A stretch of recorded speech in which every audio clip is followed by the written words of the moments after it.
So mga ka-friendship, maulang araw po sa inyo. Dito po sa amin ay ang lakas ng ulan at may kasamang malakas din po na hangin. Kaya po pumapasok po yung tubig po sa aming laundry area.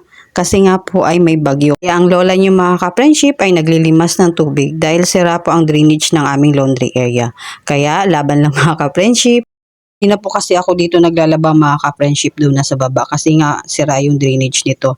At saka mga ka-friendship, pag di ko po to inalisan ng tubig ay masisira po yung cabinet namin sa baba. Kaya yan pinagtitiisan ko nilang mga ka-friendship. At yan yung lola nyo po. Mag-church pen mga ka-friendship. Pinapatila lang namin ng ulan bago po kami makaalis ng bahay. Kasi ang lakas-lakas nga ng ulan. Kasama pa pong malakas na hangin. Kaya naantay po namin na tumila. Kasi may mga bata din ako mga kasama mga ka-friendship. Kaya mahirap po magkasakit ngayong mga araw na ito. Sa mahal ba naman ng mga bilihin ngayon mga ka-friendship. Kaya dapat maging wise tayo at mag-ingat din po sa ating kalusugan. Paano man kahirap ang buhay ngayon mga ka-friendship ay laban lang po tayo at wag po tayong susuko at wag din po nating kalimutan na tumawag ating Diyos na may likha ng langit at lupa at nagbibigay sa atin ng mga pangangailangan natin sa araw-araw.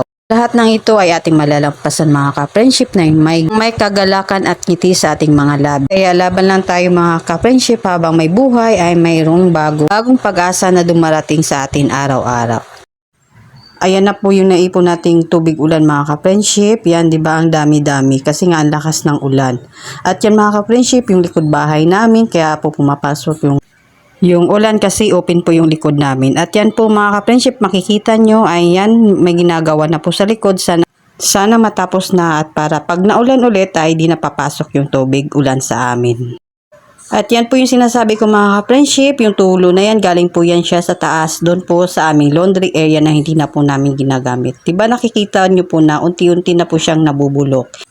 Hindi po siguro maayos ang pagkagawa niyan mga ka-friendship, kaya yan may tagas po siya at kawawa yung cabinet kasi po dyan po siya dumadaan at nabubulok na po yan mga ka-friendship. Hanggang dito na lang mga ka-friendship, salamat po sa panonood, God bless po, bye bye!